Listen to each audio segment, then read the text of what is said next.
Hello friends, मेरा नाम doctor शुकेंद्र Dashore है। मैं एक कंसल्टेंट डर्मेटोलॉजिस्ट हूँ डॉक्टर दशोरेस डीएचएल सेंटर में। और इस वीडियो में मैं आपको मिनॉक्सिडिल नाम की एक दवाई के बारे में बताऊंगा। मेरे पेशेंट से मैंने काफ़ी कुछ ओपिनियन सुनी है मिनॉक्सिडिल के बारे में। ऑनलाइन भी काफ़ी वीडियोस इस पे बने हुए हैं और काफ़ी ब्लॉग्स भी बने हुए हैं। तो इस वीडियो में मैं साइंटिफिक बेसिस पे आपको बताऊंगा कि मिनॉक्सिडिल के बारे में ये ओपिनियंस कितनी सही हैं, कितनी गलत हैं। तो आइए शुरू करते हैं। तो सबसे पहले समझ लेते हैं कि मिनॉक्सिडिल है क्या। मिनॉक्सिडिल काफ़ी समय पहले डिस्कवर हुई एक ऐसी दवाई है जो कि बीपी कम करती है। बीपी पेशेंट्स में ये यूज़ की जाती थी। तो साइंटिस्ट ने पाया कि जो लोग ये दवाई ले रहे थे उनके बाल वापस आ गए, और इसी चीज़ को यूज़ करते हुए इसका सॉल्यूशन बनाया गया। और सॉल्यूशन को जब स्कैल्प में लगाते हैं तो उससे हेयर ग्रोथ आ गई। कुछ समय बाद इसको यूएस एफडीए अप्रूवल भी मिल गया। ये कई तरीके से काम करता है, लेकिन इसका जो मेन मैकेनिज्म ऑफ एक्शन है वो ये है कि ये बालों की जड़ों में जो छोटी छोटी नसें होती हैं उनको खोल देता है, जिससे ये ब्लड फ्लो बढ़ जाता है, न्यूट्रिशन बालों तक ज़्यादा अच्छा पहुंचता है और उससे ग्रोथ बढ़ जाती है। अब मिनॉक्सिडिल के साथ एक प्रॉब्लम है। ये सॉल्यूशन में तो अवेलेबल है, लेकिन इसको घोलना बहुत मुश्किल है। ये ना तो पानी में घुलता है ना ऑयल में घुलता है, सिर्फ अल्कोहल में घुल सकता है। इसलिए मिनॉक्सिडिल का केवल अल्कोहलिक सॉल्यूशन ही अवेलेबल है। ये काफ़ी प्रॉब्लम भी करता है, इरिटेशन भी करता है लोगों को, लेकिन इसके साथ कोई ऑप्शन नहीं है। ये जनरली इस बॉटल के साथ में एक ड्रॉपर और एक स्प्रे आता है, जिसको आपको बताए हुए तरीके और अमाउंट में लगाना होता है। जनरली 1 to 2 ml आपको स्कैल्प में लगाना होता है। दिन में एक बार या 2 बार, जैसे कि डॉक्टर बताया वैसे आपको लगाना है इसको। अब जनरली ये सॉल्यूशन कई कॉन्सेंट्रेशंस में या पावर्स में अवेलेबल होता है। 2%, 5%, 10% और 12.5%। जनरली यूएस एफडीए अप्रूव्ड जो कॉन्सेंट्रेशन है वो मेल्स में 5% है और विमेन में 2% है।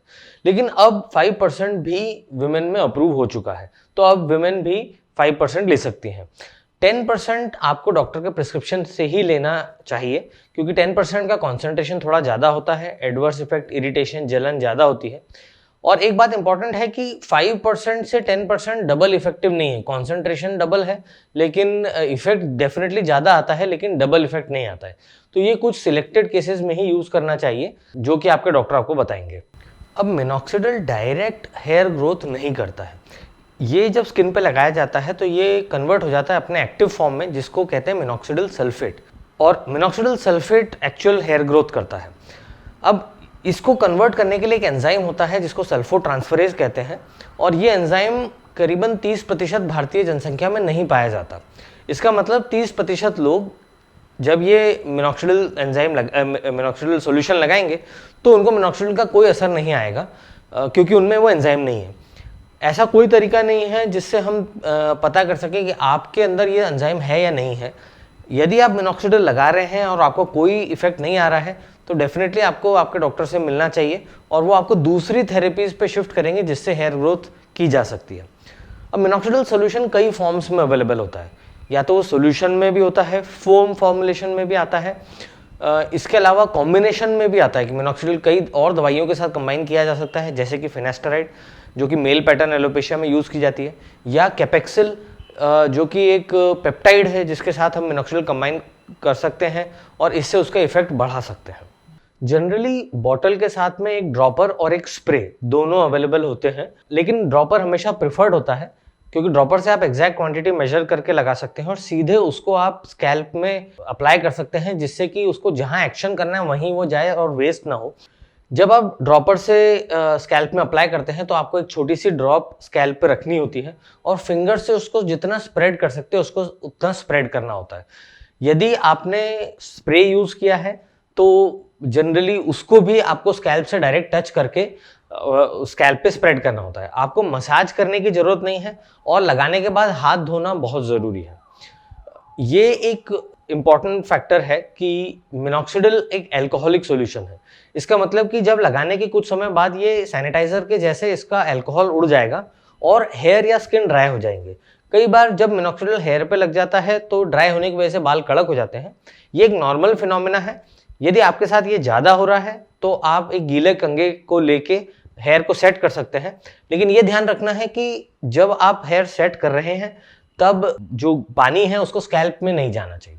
कई लोग इसलिए मिनॉक्सिडिल यूज़ नहीं करते हैं क्योंकि उनके पास टाइम नहीं होता है सुबह या रात को कि वो उतना टाइम लगा के स्प्रेड करके उसको पूरा फैलाएं और फिर हाथ धोएं, ये सब पूरा प्रोसेस करें।